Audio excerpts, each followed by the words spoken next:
When 73-year-old Vivian stood in her living room, surrounded by 40 years of memories, she had just 48 hours before the moving truck arrived.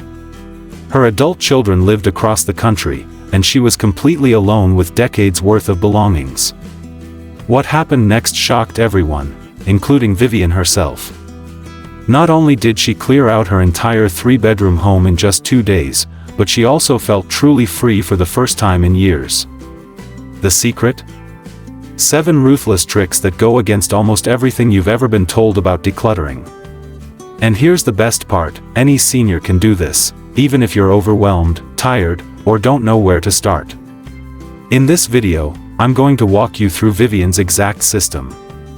What she discovered completely changed how older adults can approach decluttering. Now, let me be clear, Vivian wasn't naturally organized. Quite the opposite. After her husband passed away 2 years earlier, their home had slowly turned into what she called a museum of memories, a place she couldn't bear to touch. Sound familiar? Here's why Vivian's story matters. Most advice tells you to spend months carefully deciding about every single item. Vivian didn't do that.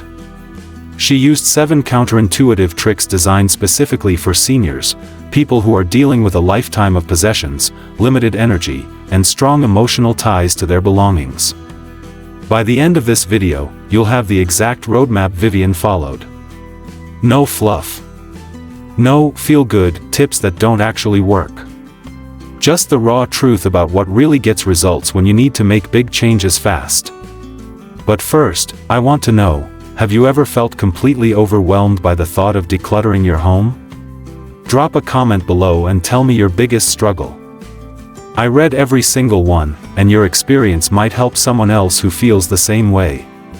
Trick number 1, the triage method. Vivian borrowed this from emergency medicine. Just like doctors can't spend equal time on every patient, you can't give equal attention to every single possession. This strategy saved her from the analysis paralysis that had kept her stuck for 2 whole years. Here's how it works. In just 15 minutes per room, she divided everything into 3 blunt categories. 1. Can't live without it. These were medications, legal documents, daily essentials, and a few true comfort items, things like prescription bottles, birth certificates, and her favorite coffee mug. 2. Might need it someday. This is the danger zone. It's where most people get stuck forever. 3. Haven't touched it in over a year. That's automatic elimination, no exceptions. But here's the ruthless part almost nobody tells you. Category number 2 gets treated exactly like category number 3. Vivian realized that, might need it someday, was really just fear talking. And fear will keep you trapped in clutter for the rest of your life. She gave herself permission to be wrong about a few items instead of staying stuck in endless indecision about everything. Vivian started in her kitchen because it was the easiest place to see what was truly necessary. In just 15 minutes, she realized she had 23 coffee mugs, even though she only drinks tea now. 3 full sets of china she hadn't touched since her daughter's wedding in 1987. Enough kitchen gadgets to stock a restaurant. The triage process was quick and unapologetic. Keep 2 favorite mugs. Donate every set of china. Toss 90% of the gadgets, including the bread maker she'd used exactly twice in 10 years. That's when the emotional breakthrough hit. Keeping everything just in case wasn't making her feel safe. It was making her feel trapped, anxious, and exhausted every time she opened a drawer or closet. Each room she triaged gave her more confidence. By the 3rd room, she wasn't scared, she was excited to see just how much she could let go. Her living room told the same story. 47 decorative pillows, but she only had seating for 6. 12 throw blankets, even though she keeps her house at 75 degrees. Enough candles to light a cathedral, yet she never burns candles because of fire safety concerns. Think about your own space for a second. What's your biggest, might need it someday, category? Is it kitchen gadgets? Clothes from decades ago? Stacks of books you'll never reread? Tell me in the comments. Recognizing your personal weakness is the very first step toward finally breaking free from the clutter cycle that's stealing your peace of mind. Trick number 2, the 10-minute rule. This was the trick that saved Vivian from the exhaustion that causes most people to quit before they even begin. She discovered something important that almost every decluttering guide ignores. Most seniors have about 10 minutes of strong decision-making energy before their brain hits a wall. After that, mental fatigue kicks in. You get overwhelmed, frustrated, and suddenly start keeping everything, just to avoid deciding. So, Vivian set a strict timer. 10 minutes per small area. Not per room. That's too big. One small, specific area, one closet shelf, one kitchen drawer, one bathroom cabinet. When the timer went off, she stopped immediately, even if she wasn't finished. This rule changed everything. In 10 minutes, you don't have time to overthink. You're forced to trust your gut. And your gut already knows what you truly need versus what you're clinging to out of guilt, habit, or fear. Vivian started with her bedroom dresser. Top drawer, 10 minutes, no excuses. Inside, she found expired medications from 1998. 17 pens that didn't work. Christmas cards from people she barely remembered. Instruction manuals for appliances she'd thrown out years ago. Enough loose buttons to open a craft store. In just those 10 focused minutes, she filled an entire trash bag. The genius wasn't just in the speed, it was in the stopping. By ending each session while she still felt good, she started to look forward to the next one. Decluttering no longer felt like an impossible marathon. It felt like a series of short, manageable sprints that she could actually handle, and even enjoy. And here's the shocking part. Those quick 10-minute sessions started adding up fast. By the end of the very first day, Vivian had completed 24 separate sessions. That's 4 solid hours of focused decluttering, without feeling drained, anxious, or emotionally wrecked. She wasn't exhausted. She was energized. And that's because 10 minutes feels doable to anyone, no matter your age, mobility, or energy level. You're not promising yourself a long, painful day of work. You're just committing to one short burst you can absolutely manage. Between sessions, she rested, made tea, watched her morning show, normal life. That break kept her refreshed and prevented the decision fatigue that makes people quit and keep everything just to end the mental stress. Now let me ask you, are you the type who tries to declutter an entire room at once, only to get overwhelmed and give up? Tell me in the comments if that sounds familiar. Vivian's burnout cycle might feel a little too close to home for some of us. Trick number 3, the stranger test. This one's tough but powerful. Vivian pretended that after she was gone, a complete stranger would have to go through all her things. And she asked herself one blunt question. Would a stranger understand why I kept this, or would they think I was just hoarding? This mental shift was life-changing. It stripped away the guilt, nostalgia, and obligation that had kept her stuck. Think about it. That stack of magazines from 2003? A stranger would recycle them without a second thought. Those 47 candles you never light? Someone else would give them to a thrift store immediately. Vivian even applied this test to her sentimental items, the hardest category for most people. She had boxes of her kids' elementary school art projects. Sweet? Yes. But would a stranger keep 200 crayon drawings? Of course not. She chose the 10 pieces that truly captured her children's personalities and let the rest go. The biggest challenge came with her photo albums. She had 23 of them, filled with blurry vacation shots, duplicates, and pictures of people she couldn't even identify anymore. Using the stranger test, she condensed them into just 3 albums, beautiful collections that actually told her story and sparked joy, not guilt. And here's why this method works so well. When you take away guilt and obligation, you stop keeping things because you should. You keep them because they genuinely add value to your life today. She used the same test on her wardrobe. Would a stranger keep professional suits for someone who's been retired for over a decade? Obviously not. Out they went, to help younger teachers who actually needed them. And then came her book collection. Over 300 books. Romance novels she'd already read. Outdated computer manuals. Diet books from the 1980s. Self-help books that had served their purpose years ago. The truth hit hard: keeping books you'll never read again isn't being educated.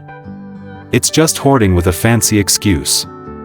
She even used the test on kitchen items. Would a stranger understand why she needed 12 spatulas, 8 can openers, and enough Tupperware to feed a small army? Nope. So, tell me, what's the one category in your home that would make no sense to a stranger? Be honest. We've all got one.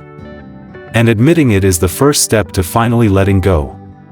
Trick number 4, the replacement reality check.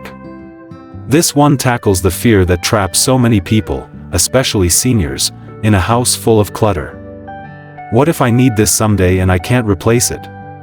Vivian developed what she called the replacement reality check. For every item she was hesitant to give up, she asked herself 3 blunt questions. 1. If I needed this tomorrow, could I realistically get another one? 2. What would it actually cost to replace it today? 3. In the last 5 years, how many times have I truly needed this item? This destroyed most of her just in case excuses.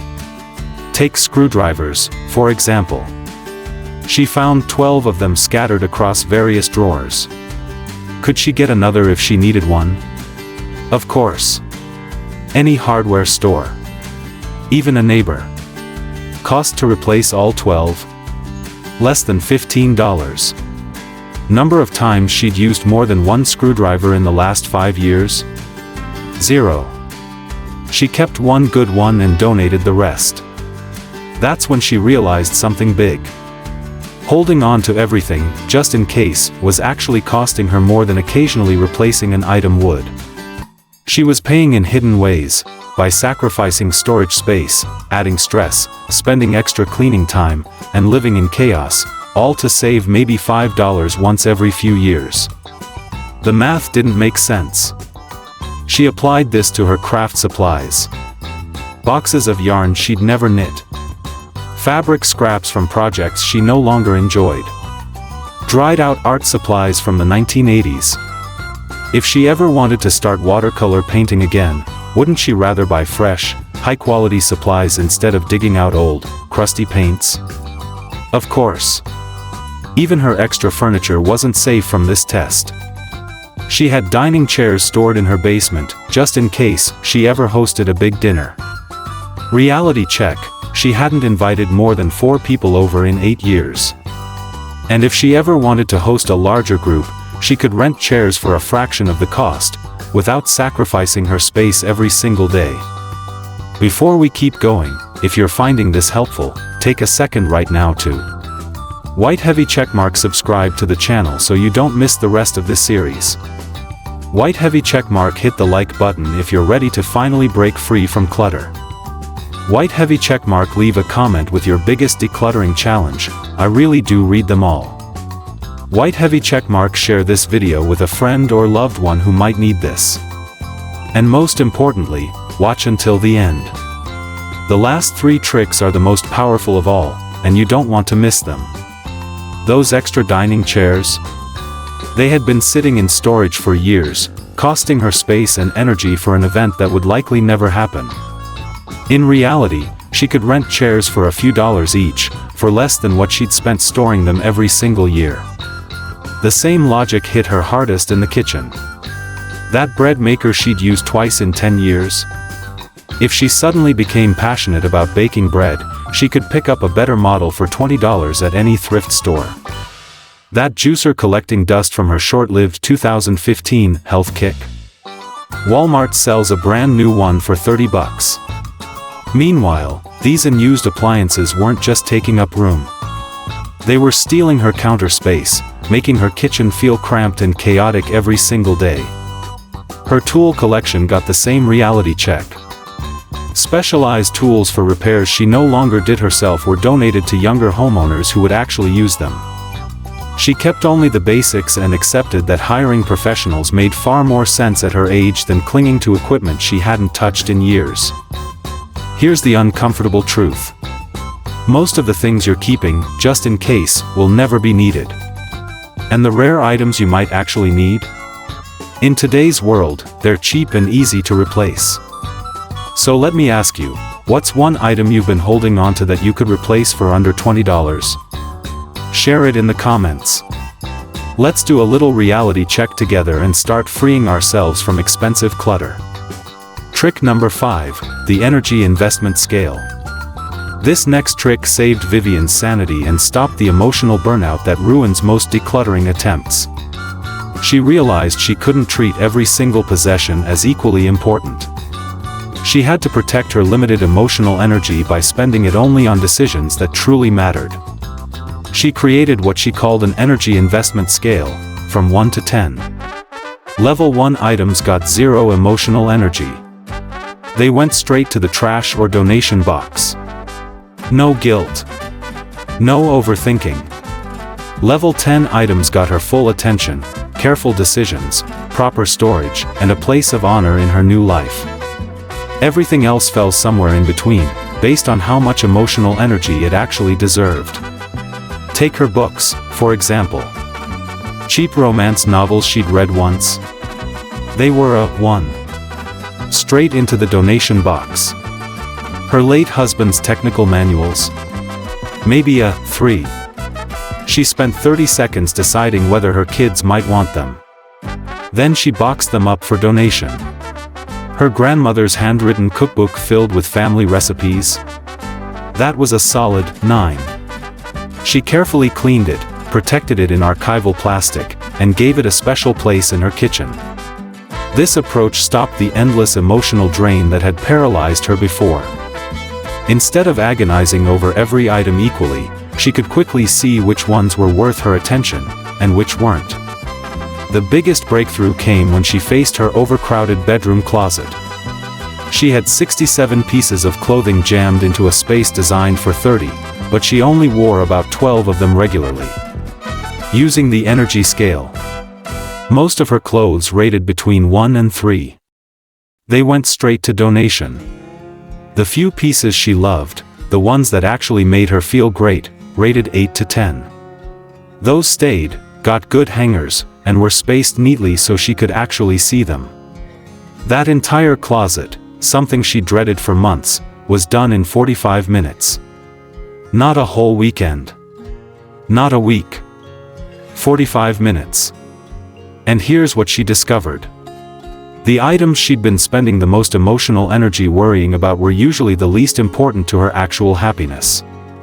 She'd agonized over decorative knickknacks nobody ever noticed, while ignoring the everyday clutter that was making her morning stressful and frustrating. The garage revealed the same truth. Garden tools for a garden she hadn't been able to maintain because of arthritis. Level 1, gone. Camping gear for trips she hadn't taken in over a decade. Level 1, donated. Sports equipment from hobbies she'd long outgrown. Level 1, out the door. She cleared 80% of her garage simply by refusing to waste emotional energy on items that didn't serve her current life. And the relief was immediate. When you stop pouring energy into objects that don't matter, you suddenly have more energy for the people and experiences that actually do. Vivian started calling friends again. She had energy to try new recipes. She even felt excited, yes, excited, about dating for the first time in 20 years. Even her paperwork got the same treatment. Old tax returns. Level 1, shred immediately. Insurance policies and critical financial documents. Level 10, file and organize them properly. Everything else? Sorted quickly based on real legal value, not vague, what-if anxiety. So, tell me, what items in your home are draining your energy without giving you anything positive in return? Write them down in the comments. Sometimes just naming those energy vampires makes it easier to finally let them go. Trick number 6, the future self-test. This next one surprised everyone, including Vivian's adult children. She started making every decluttering decision based on who she was becoming, not who she used to be or who others still expected her to be. She asked herself one simple but powerful question. Does keeping this item serve the person I'm growing into, or is it anchoring me to a past that's already complete? Most seniors make decisions based on guilt about the past or pressure to maintain old identities. Vivian flipped that completely. Instead of asking, "How can I possibly let this go?" she started asking, "How does keeping this help me become the person I want to be in this next chapter?" Her business suits were the first real test. For 30 years, she'd been a high-powered executive. Those suits symbolized decades of success, respect, and identity. But her future self wasn't leading board meetings anymore. She was a retired woman who volunteered at an animal shelter, took watercolor classes, and traveled when she felt like it. Those power suits weren't part of her future. They were anchors to a past that was already complete, and beautiful, but over. The same was true for her bookshelves. Entire rows were filled with business and management books that had once been essential to her career. But her future self wanted to read about gardening, travel photography, and maybe even creative writing. Holding on to those old business books wasn't honoring her achievements. It was keeping her stuck instead of helping her grow. And here's why this method is so powerful. When you start making choices for your future self, letting go feels exciting, not painful. Vivian wasn't erasing her past. She was making room, physically and emotionally, for the adventures ahead. Her craft room showed the biggest transformation. She let go of the dusty sewing machine, the mountains of unused fabric, and the guilt attached to them. She opened a window that had been blocked for years, brought in an easel, high-quality watercolor paints, and turned that space into the art studio she'd dreamed about since retiring. The hardest test, though, came with her late husband's belongings. She realized that keeping everything exactly as he'd left it wasn't honoring his memory, it was keeping her from healing. She kept the items that brought her comfort and happy memories. The rest she donated to families who could use them. And she knew, deep down, that her husband would have wanted her to live, not maintain a shrine. Her kitchen transformation was just as powerful. Her past self had needed heavy-duty cookware for hosting big parties. Her future self wanted a simple, calm kitchen, perfect for tea, light meals, and maybe a small indoor herb garden. She donated the oversized pots and specialty tools. In their place? Space. Light. Calm. And that's the beauty of the future self-test. It gives you permission to evolve. You're not betraying your past, you're honoring the wisdom that comes with age and change. So let me ask, who is your future self? And what does that person actually need to thrive? Write it in the comments. Sometimes saying it out loud, or sharing it, makes the transformation real. Trick number 7, the goodbye ceremony. This last trick sealed Vivian's transformation, and stopped the regret that ruins most decluttering attempts. She didn't sneak things out in garbage bags like she was doing something shameful. She created small, meaningful completion ceremonies for each major category she let go. And no, this isn't just feel-good fluff. For seniors, it's a psychological necessity. You're not just getting rid of objects, you're releasing decades of memories, identities, and chapters of your life. These ceremonies turned guilt into gratitude. They made each decision final, peaceful, and even joyful. For her professional wardrobe, she held a career celebration. She spent 10 minutes holding her favorite power suit, remembering the promotions she'd earned, the challenges she'd overcome, the teams she'd led. Then she donated those clothes to a nonprofit that helps women start their careers, passing her success forward. The book ceremony became surprisingly emotional.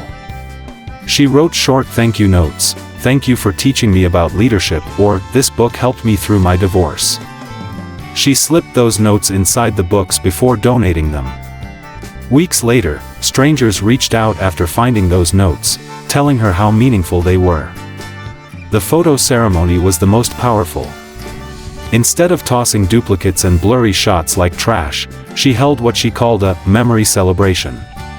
She thanked each set of photos for capturing a moment, then released them, knowing the memories lived in her heart, not in cardboard boxes.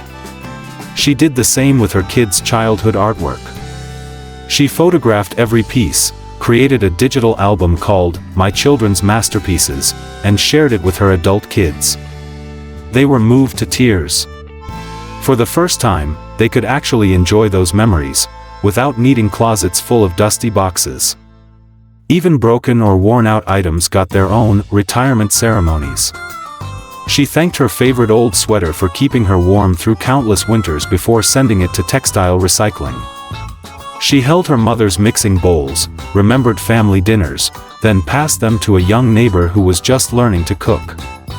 The most emotional ceremony was for her late husband's belongings. She called it a love celebration. She held each meaningful item, shared a specific memory out loud, and asked herself, "Does keeping this bring me comfort, or does it hold me in pain?" Items that brought comfort stayed. The rest she blessed and donated. By the time the moving truck arrived, exactly 48 hours later, Vivian was ready. Her rooms were empty, but her heart was full. She hadn't just cleared out a house, she'd opened up her life. She'd packed only what truly served her future self. She'd donated 12 truckloads to families in need. And she'd said loving, intentional goodbyes to a lifetime of memories. 3 months later, Vivian called me from her new apartment and said something I'll never forget. "I thought I was just clearing out my house. But really, I was clearing out my life, for the next chapter." Today, she teaches art classes at her local senior center. She volunteers. She has more energy, more joy, and yes, she's even dating for the first time in 20 years. Those 7 ruthless tricks didn't just help her declutter. They helped her rediscover who she was, and who she still wanted to become. And that's the real secret. Decluttering isn't about losing things. It's about making space for the life you actually want to live. If Vivian's story inspired you, white heavy checkmark, hit like right now.